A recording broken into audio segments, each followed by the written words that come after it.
मित्रांनो नमस्कार. Share market गुंतवणूक या मराठी यूट्यूब चॅनलच्या एका नवीन व्हिडिओमध्ये आपलं स्वागत आहे. मित्रांनो आजचं मार्केट पाहिलं तर आजचं मार्केटही मायनस झालेलं आहे.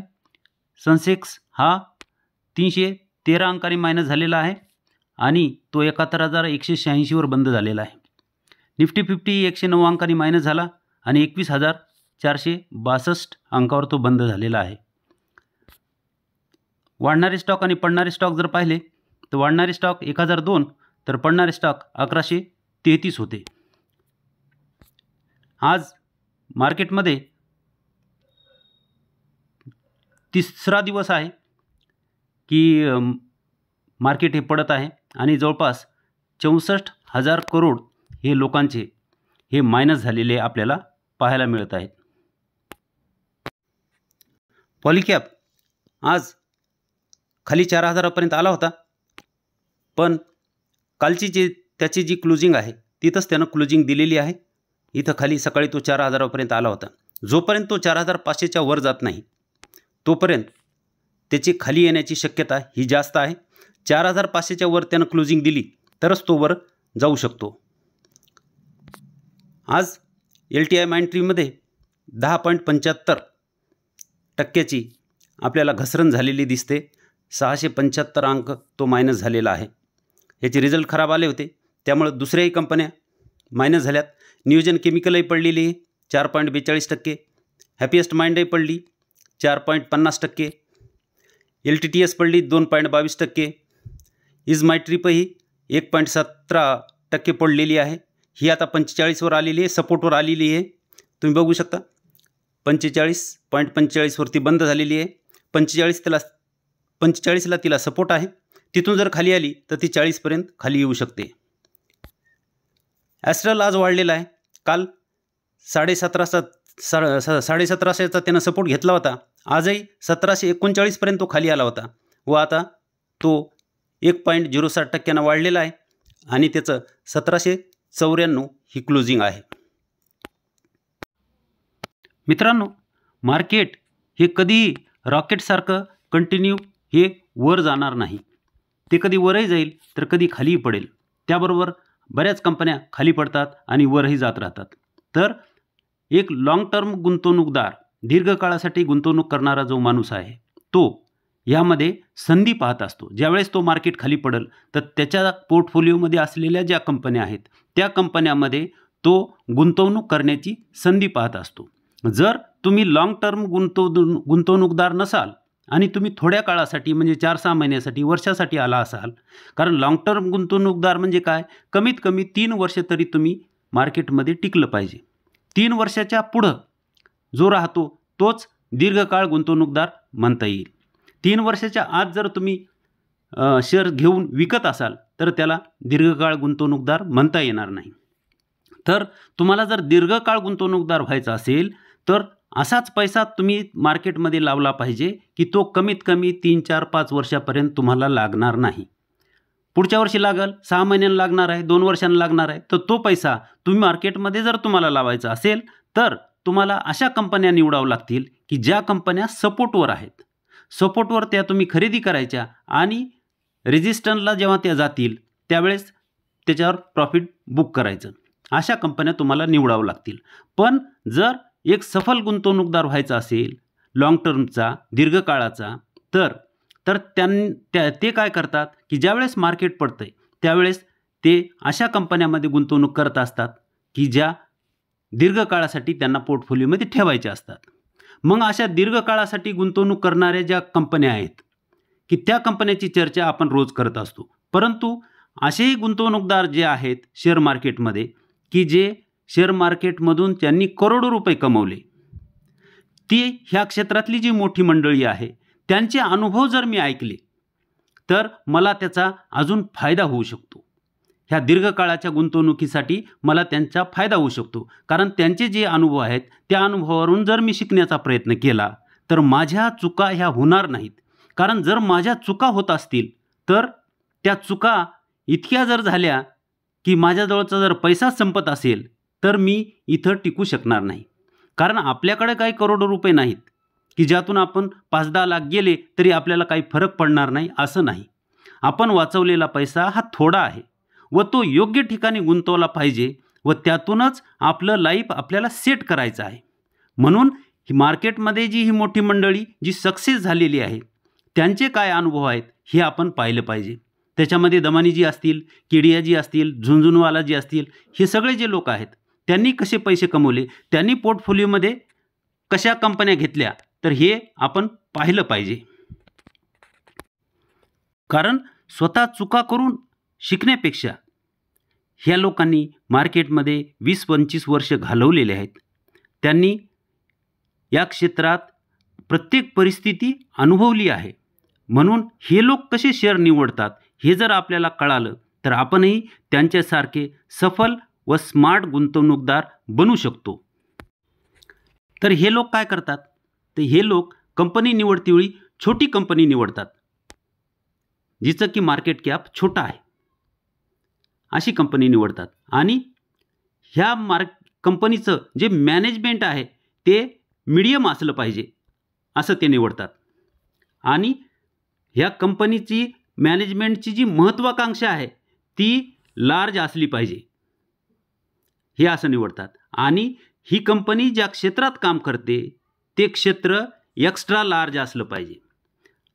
अशा ह्या 4 गोष्टी हे पाहून हे शेअर निवडत असतात. म्हणजे पहिला की ती स्मॉल कॅप कंपनी निवडतात, दुसरा की त्याचं मॅनेजमेंट हे मिड कॅप असलं पाहिजे म्हणजे साधारण असलं पाहिजे, आणि तिसरी गोष्ट की ती ज्या क्षेत्रात काम करते ते क्षेत्र हे लार्ज असलं पाहिजे.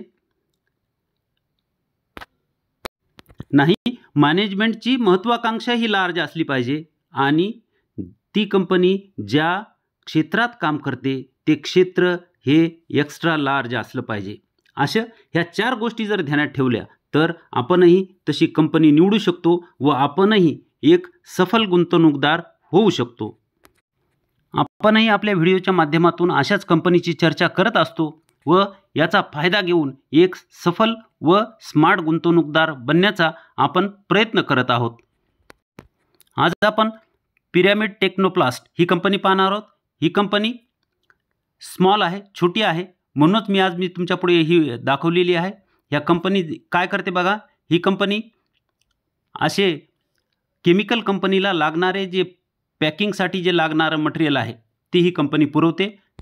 प्लास्टिकचे ड्रम असतील, पत्र्याचे ड्रम असतील किंवा IBC कंटेनर म्हणतात त्याला, तर हे असतील, अशा प्रकारची ही कंपनी बनवते. आणि ह्याच्यामध्ये ती काय करते, लार्जेस्ट IBC मॅन्युफॅक्चरर आहे ही कंपनी, तुम्ही इथं बघू शकता, आणि सप्लायर पण आहे. भारतातली सगळ्यात मोठी ही कंपनी आहे जी की केमिकल कंपन्यांना पॅकिंगसाठी लागणारं मटेरियल पुरवत असते. तुम्ही इथं बघू शकता तिचं प्रोडक्ट जे आहे ते मी इथं दाखवत आहे. हे प्रोडक्ट ती बनवते. कंपनी छोटीच आहे आणि हिचे ग्राहक बघा कोण कोण आहेत. जर केमिकल कंपन्या चालणार असतील तर ही कंपनी 100% चालणार. तिचे ग्राहक बघा GACL आहे, दीपक नायट्रेट आहे, पतंजली आहे, युनायटेड फॉस्फरस लिमिटेड आहे, अदानी विल्मर आहे, अपार आहे, अल्कली आहे. असे वेगवेगळे ग्राहक आहेत. असे किती ग्राहक आहेत तर 376 ग्राहक या कंपनीचे. एशियन पेंट आहे, JSW आहे, असे 376 ग्राहक या कंपनीचे आहेत. पुढे बघूया ही कंपनी काय म्हणते. IBC कंटेनर, ड्रम्स, बॅरल्स आणि कॅनचे भारतातील आघाडीचे उत्पादक म्हणून ओळख करून देण्यात आम्हाला अभिमान वाटतो. म्हणजे मी मागं सांगितलं की लार्जेस्ट कंपनी आहे, सगळ्यात जास्त पॅकिंगसाठी लागणारं मटेरियल हीच बनवते केमिकल कंपन्यांसाठी. आणि गुजरातमध्ये ह्या कंपनीकडे 6 फॅक्टरी आहेत. तुम्ही इथं बघू शकता 6 उत्पादन सुविधा आहेत आणि त्याच्यामध्ये ही कंपनी आपलं काम करते. तर कसं कुणाकुणाला पुरवते तुम्ही इथं बघा. केमिकल आहे, ॲग्रोकेमिकल आहे, स्पेशालिटी केमिकल आहे, फार्मास्युटिकल क्षेत्रासाठी मोठ्या प्रमाणात पॅकेजिंग सोल्युशन आणि पॉलिमर आधारित bulk packaging drum, MS drum आणि IBC ही कंपनी बनवते. आणि हिचे ग्राहक बघा 376 पेक्षा जास्त ग्राहक आपल्याला इथं पाहायला मिळतात. 6 उत्पादन युनिटपैकी 4 उत्पादन युनिट हे भरूचमध्ये आहेत. आणि 2 सिल्वासामध्ये आहेत आणि भरूच येथे 7वे युनिटचं बांधकाम हे सध्या चालू आहे. म्हणजे कंपनी ही आपले स्वतः प्रोडक्शन वाढवण्याचा प्रयत्न करत आहेत. नवीन युनिट हे बांधत आहेत. तर ह्या कंपनीकडे उत्पादन क्षमता जी आहे ती इथं दिलेली आहे आणि ग्राहकांना वेळेवर उत्पादनाची डिलिव्हरी सुनिश्चित करणारे स्वतःचे ह्या कंपनीचे 47 ट्रक आहेत. 47 ट्रकचे ही कंपनी मालकसुद्धा आहे. म्हणजे ग्राहकाची ही किती काळजी घेते हे यावरून दिसून येते.